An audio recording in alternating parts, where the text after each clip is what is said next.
And in fact, Naked and Famous are one of the acts we're just about to talk about with sound engineer Olly Harmer, because the technical award finalists have been announced for the Vodafone New Zealand Music Awards, which is pretty exciting.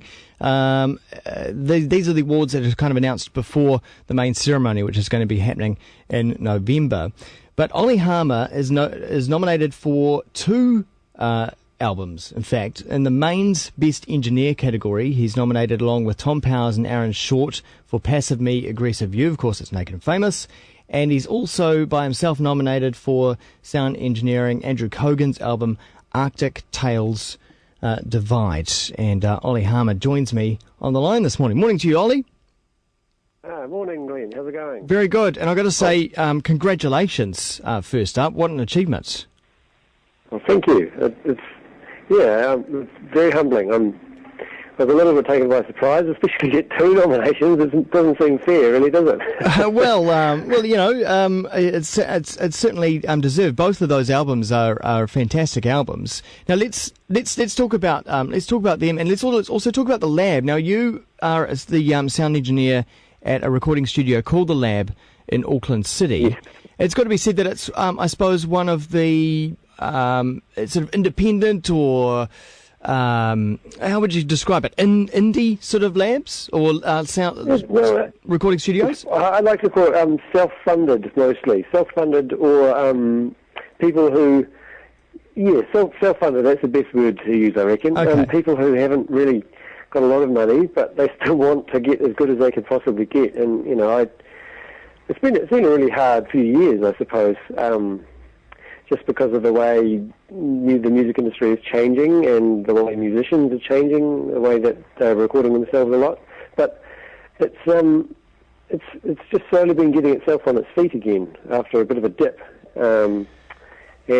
And now I'm really busy, and it's really good. I'm really enjoying it now. Well, that is an interesting point that you make about the ability for people now to record at home, because the technology is so much cheaper and people do feel that they can do it. But as you say, now it's sort of turning around and people are realising that they do need an expert ear and perhaps some more pro equipment to play with. Yes, it definitely helps. I mean, I'm finding I'm doing quite a lot of stuff that is fixing other people's problems, perhaps. So while being able to record at home is fantastic, you get a lot of the ideas down and things. It does lead to me having to do some really extensive editing, perhaps on drums, or my right hand gets quite sore from a lot of mouse clicking. Put it that way. Yeah. But having said that, I like it. I like it that people are able to do it, because it makes my job a little bit easier. I don't have to explain what I'm doing so much, So there's upsides to it. Yeah. One thing that says on the Lab's Facebook page, you make champagne on a beer budget. That's right. So it's a wee bit cheeky. I mean, I have got a Neve. Yeah. But it's a small Neve. It's only 36 channels as opposed to 40 or 80 or 100 or whatever. It's small size, smallish in size, but still very powerful in its capabilities. But here at Kiwi, we have obviously a lot of musicians come through, on a weekly basis, and we're hearing the Lab's name come up more and more often for where they've been recording either singles or full albums. So it does seem to be the choice for a lot of musicians. And I was surprised though that the Naked and Famous recorded down there. Only surprised because I had thought that they had some big label backing, and so they were going to spend a whole lot of money on some big lavish studio overseas or something like that. But they chose the Lab.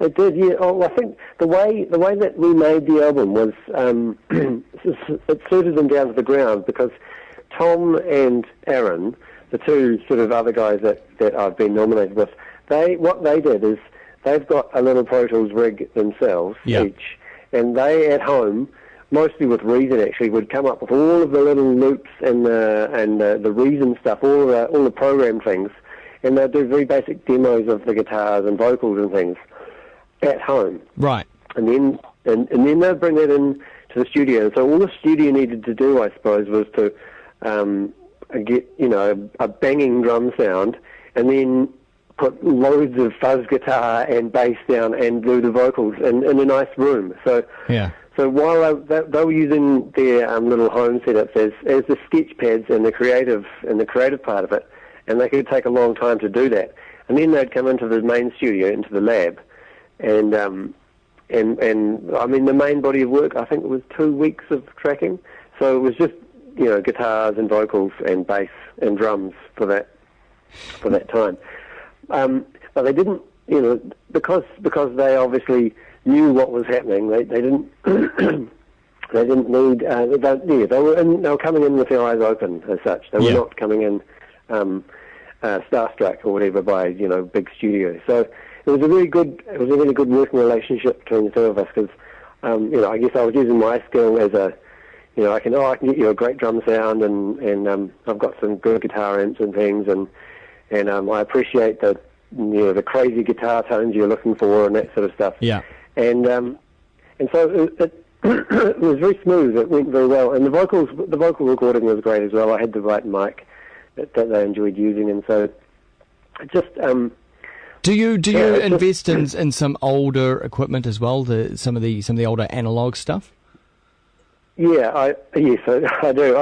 I've spent the last 8 years or so collecting. Sorry, I'm going to cough now. It's all right.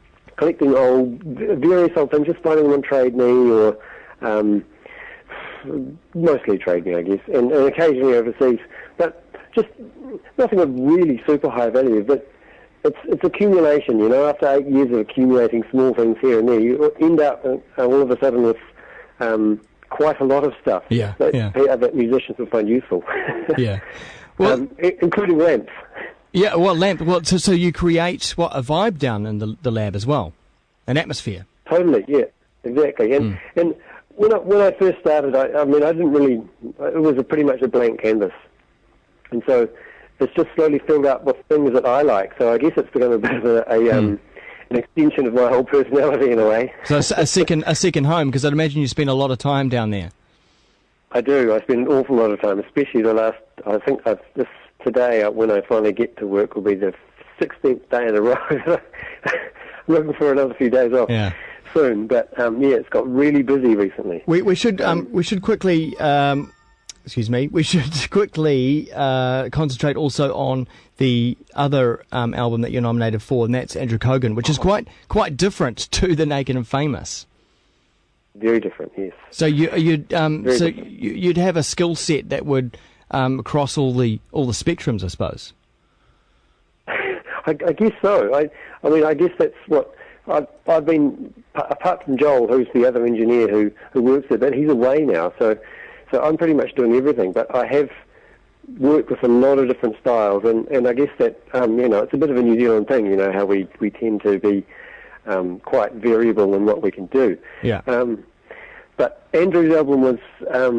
That was a beautiful album to make. I guess I hadn't really worked a lot with Wayne Bell before, who's the producer, and so we started on this thing with Andrew and Wayne, and mostly it was just the three of us with some other people coming in, and it just worked so well because Andrew's songs are nothing if not quite remarkable. Yeah, and then Wayne's fantastic feel that he comes up with on the drums and his ideas, and Andrew's not short of a few ideas either. So I was in my element at the time. I can remember I was running around, going, "Oh, excellent! You want to try something different? Okay, cool, great. What can I do? How can we make this a little bit different?" Yeah. And also there was a couple of tracks where Joel Mulholland played on, and they sort of went on a completely different direction as well. That track Gloria, for instance, it's actually, I think, Clean Sheets.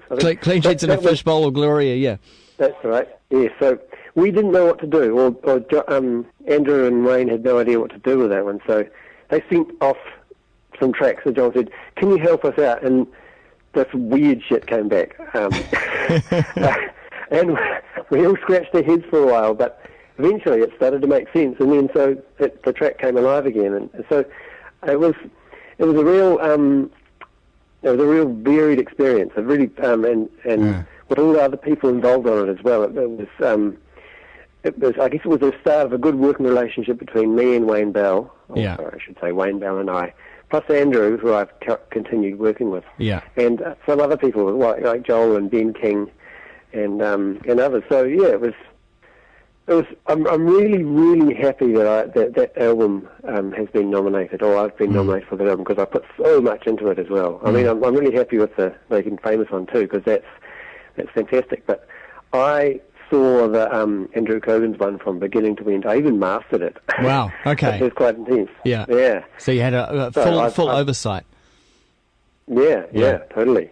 Well, I mean, I'm really excited that you've been nominated, really, and being recognised for some of the amazing work that you're doing down at the lab, and it's about time that recognition was seen in the music industry. All the best, Olly, for the awards, which are going to be announced on September the 7th at the HV Winter Garden in the Wynyard Quarter.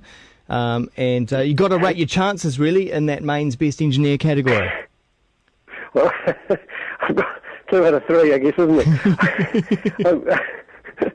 I'm up against also a very good engineer, and Neil Baldock, who I've known for many years, and he's equally worthy, if not more so. He's been doing it for longer than I have. So, good luck to him. And good luck to everyone. I'm just really quite overjoyed that I have been recognised, because I have worked a long time, and I love it. I do love what I do, and it's just really fantastic that to be recognised, and I guess I feel a little bit accepted by my peers in a way, and I'm humbled and overjoyed. and so you should, and that's a good note to go out on and play this track from Andrew Cogan, which he did call Clean Sheets in a Fishbowl, but renamed it to Gloria for obvious reasons, really.